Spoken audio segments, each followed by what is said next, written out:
website right now and download my free course on alternate picking mastery.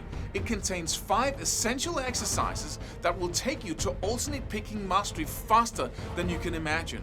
And then I've included my method of how to lay out a practice plan in just 1 to 2 minutes that will absolutely boost your results like nothing you ever tried before. So go download it right now. It's free.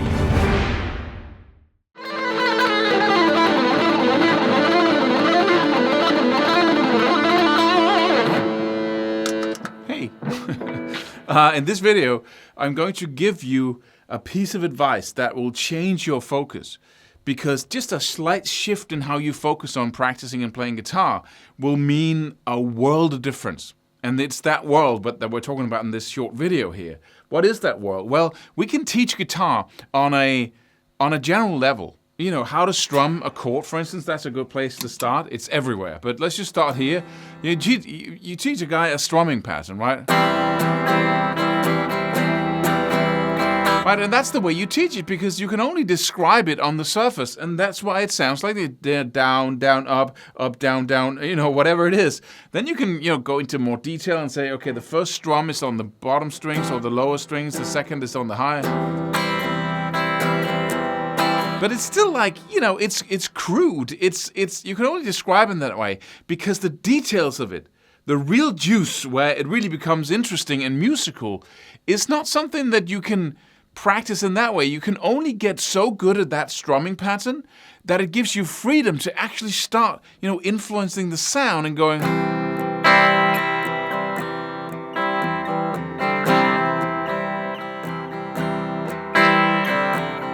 I'm just lifting my finger down here, adding a little bit of a detail.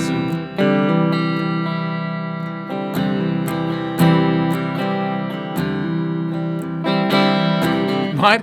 It's a totally different experience than. Right? One sounds like, it's a rhythm. The other sounds like music, right? And that whole shift requires a shift in focus. I'm going to come back to that in a second. But just another example here. Let's say, and people ask me a lot, how do you produce your sound? What do you got? You got amps, you got pedals, whatever is involved here. And what are those pickups? And, so questions like that. But really what it comes down to, your sound, is how you play. Let me just play a blues lick, like, let's say we play. And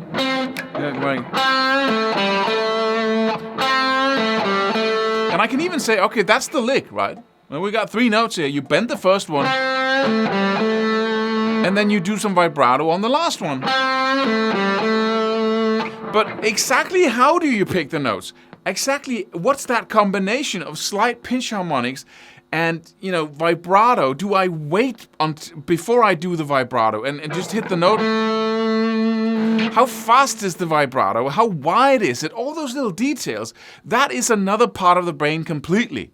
You got the general level that describes what are we going to do here. And then there's those details that you have to, first, step 1, you have to be so good at playing the lick on the general level, so it's effortless. Once it's effortless, you can start really using the phrasing techniques you've learned and everything in your pinch harmonics and right, your muting techniques to make some notes staccato, and that requires you to really listen for what other people are playing and try to emulate that sound by recording yourself and not settling until you got just the right sound. Everything here. We got upstroke pinch harmonics. Just by the end, I'm doing the vibrato. Let me see. I'm doing a hammer instead of just going. Right, I'm doing it. So I'm coming onto that note from below, right, by doing a hammer on. Right, I'm doing upstrokes all the way so I can do my little pinch harmonics, and then I'm kind of letting my hand go. So, I'm just adding a little detail there. All those, and I'm muting just. I like that sound of the D string being just a little bit palm muted when I'm playing. That's the fun part about practicing, and most people never get to that part because we don't learn that well enough. We don't move all the way to mastery. There it was again, right? So we just learn it to this. And then we think, we settle for that. But don't settle for that. You have to get to that point where you can play it over and over and over again and just closing your eyes and just focusing on getting it just right. What is that? What is that sound? Then working with your upstroke pinch harmonic. You can do that intuitively and just work on the techniques as you need them, right? Until you got that 1 3-note lick down, or until you got that strumming pattern down. Right? Do I strum fast? Do I strum slow? What is or do I go? Is that up strum? Is that just 2 strings or just a high E string? How does that sound, right? You get really sensitive to how stuff sounds, how people are strumming out there, and you start noticing it. Instead of just accepting that, oh, now I'm doing the right thing. No, you're not. It doesn't sound exactly like that. But exactly like that. These people are geniuses. No, they're not. You're a genius. Live with it. Act accordingly, right? And then start aiming for sounding exactly like that and then move beyond it, right? And I can't teach you that. Nobody can. We can take all the ingredients and then we can, put them together in a cake.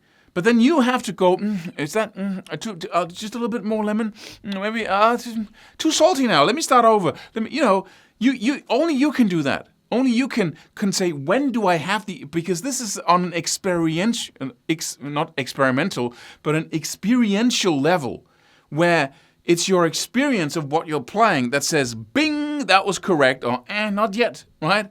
It's an experience. You can't say, okay, bits and bytes, because there are too many bits and bytes. It's too complex for the conscious part of the brain.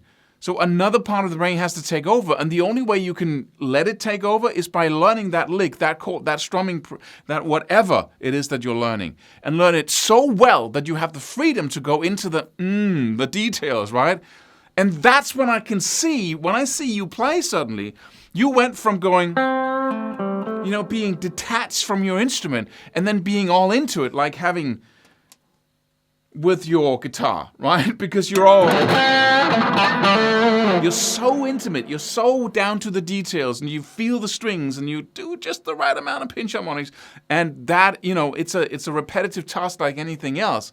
But don't stop until you're at the final level, and nobody can teach you that. Only yourself can take just that amount of little phrasing techniques, just the right amount of ingredients in your cake or your dish, until you just love the sound of it. And don't fool yourself. Don't close your eyes and go, record yourself so there's no way of running from the fact of how you sound, right? And then you won't think too much about your pickups. That will be luxury, right? And just adding to how cool you sound when you play. So just a piece. It's just a shift in focus, basically. Don't stop when you're good at it. Just keep working on it until it's perfect in your perception, right? Record yourself so you don't fool yourself. So you have an idea of, this is amazing. Like when you're drunk, right? And you think you're a genius when you're discussing with your friends at the bar, right? You just don't fool yourself. Just, don't lean back and then hear something imaginary in your head as you're playing. This is just the same. No, it's not. Record yourself so you can really, right? Like recording yourself in the bar and then listening to it the day after, right? Just record yourself so you can listen to it and say, is that up there, right? And don't stop until you're there. Subscribe for more free videos. Do it.